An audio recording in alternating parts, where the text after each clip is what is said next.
Good afternoon, everyone, and thank you for being here for the presentation of my innovation project, a mobile unit that provides food, health, and nutrition education to local schools. The goal of this project is to utilize interactive educational activities aimed at helping students develop a connected relationship with food in order to encourage healthy eating patterns, overall long-term well-being, and therefore increase productivity and reduce childhood obesity rates and related spending. Childhood obesity is an epidemic, with 170 children worldwide qualifying as obese, and it is a costly one, with healthcare spending having increased fourfold in the last generation. So what does this project do?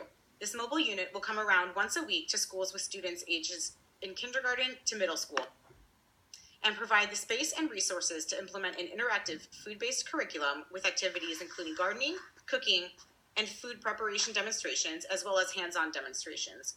All activities that are evidence-based in regard to their positive impact on children's food perceptions and interaction. So what will the project look like? There are a variety of options gearing towards various budget ranges, with the lowest being something like a towed garden trailer, and the highest being a retrofitted truck that can open up and provide all the necessary space and equipment. As you can see, we have started mock-ups in regard to what this might look like. This project is an innovative approach for a variety of reasons. I utilized a systematic approach to impacting childhood obesity as opposed to traditional approaches that tend to be piecemeal, siloed, and sometimes retroactive. As will be discussed later, it also incorporates an IT component that aims to allow children to bring their curriculum home and involve their families and communities. Lastly, it removes the pressure from the schools in regard to their often minimal resources, which has been one of the biggest obstacles in regard to changing our school system to promote student well-being and health. In order to develop this program, we asked ourselves questions such as, what curriculum components should be included? How can the program reach beyond the physical realm of school and the abstract realm of the school day? And what might it look like once all the stakeholders and system components begin to surface? And to further develop and explore those questions, we utilized tools such as mind maps, interactive presentations, and analyzed existing similar endeavors such as food trucks, mobile health clinics, and mobile gaming trucks. With this strong understanding of how the program needs to look and work, we will perform a pilot study to go back and refine the program as well as the mobile unit. We think this project has great potential for success because of its strong vision. Through extensive research, we and other experts in the field truly believe this interactive component is critical to building a strong relationship with food and can set the foundation for lifelong, innate, healthy eating patterns. The hope is that the initial schools enrolled will be satisfied with and impacted by the program, and it can therefore become a model for other schools and help establish these institutions as critical components in students' physical well-being and health. Because the school system and childhood obesity are such complex entities, it is critical to utilize a facilitation mindset and involve students, families, school board members, staff, government and regulatory entities, and of course the innovation program staff throughout the entire process. We do expect the emergence of a school wellness committee, a clear director for the innovation program, and a fundraising and outreach team during the project implementation and content. With these stakeholders and their values and goals of child wellness, continuous learning, and incorporation of everyone's strengths and intelligences, we can set a strong base for the sustainability of the program. However, stakeholders must also be aware that the program will face its challenges and times of change and will most likely have a long trajectory towards definitive outcomes. But by keeping those leadership values and long-term goals in mind, the program has the capability for sustainability. We also believe the program's roots in a variety of evidence-based values is critical to its success in innovation. These are included, but not limited to the intervention timeframe and location, the curriculum structuring, the goal of a strong food relationship, the desire for parents to send their children to schools that are healthy environments, and the understanding from teachers that programs such as these can be successfully implemented and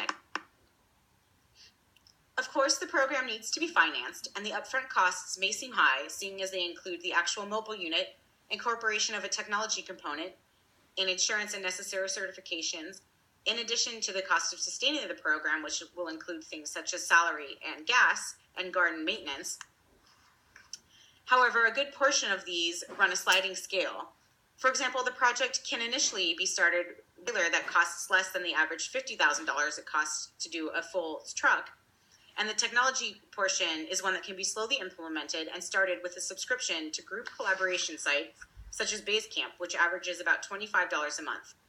It does, however, need to be kept in mind that this approach is less costly than implementing a garden program at each school, which can run around $5,000 per location, and is less costly than a brick and mortar location. Similarly, the return on investment for mobile health units, an average, seems to lies around $21 for every $1 invested. And for this project, that will most likely be enhanced by an increase in student wellness, a minimization of sickness-related absences, and a decrease in student productivity losses. Funding for this project may come from a variety of sources, including donations and grants as results of fundraising, as well as income from the potential provision of a school program and private class rental capabilities, such as a summer camp that wants to rent the truck out for a week, or a child who maybe wants to rent it for their birthday party. Funding and support may also come from local companies with similar interests that provide in-kind support and or partake in a kickback program where a portion of sales is given to this innovation project.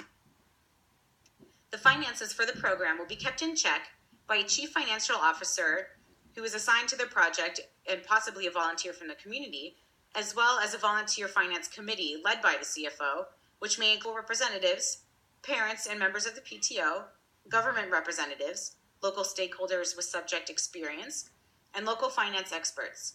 This committee will partake in quarterly meetings to review the budget and go over the year-to-date expenses and expected outcomes. The curriculum also has an IT component, a cloud-based learning and collaboration platform. This allows students to take the program home with them, utilize it outside of and beyond school hours, and involve and educate their families. It can also be a way to involve child health specialists and gather data regarding student and family eating patterns and overall wellness. A variety of stakeholders will be engaged with this implementation in order to make sure necessary training and curriculum is in place, and will be in charge of performing an initial pilot study in order to gather results and analyze how to best implement the innovation strategy. The IT intervention can also be a way to overcome schools' lack of resources because it can be implemented into existing architecture such as computers, a student and family smartphone, and can utilize an inexpensive platform such as Basecamp. There are a variety of policies surrounding children at school and their food, some that encourage innovation programs such as these, and some that make them hard to instill.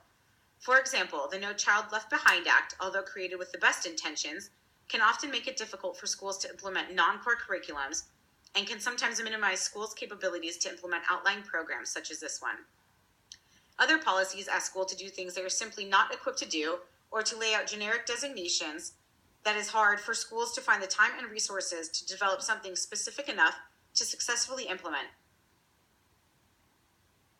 There are policies that also encourage better nutrition at schools, but they are sometimes so vague that the tomato sauce on a pizza can be considered a vegetable serving.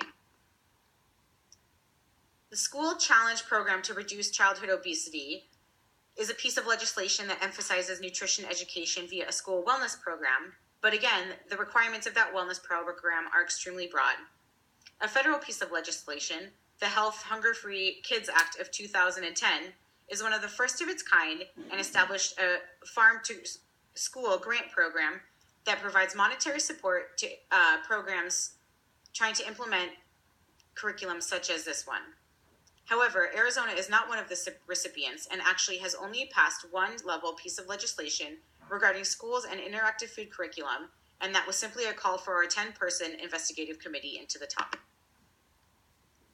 Future policies need to provide funds specific to farm and school programs, reimburse for local lunches, encourage school garden programs, show preference for local vendors, encourage the development of local food distribution hubs, and be more specific in regard to components and plans for wellness.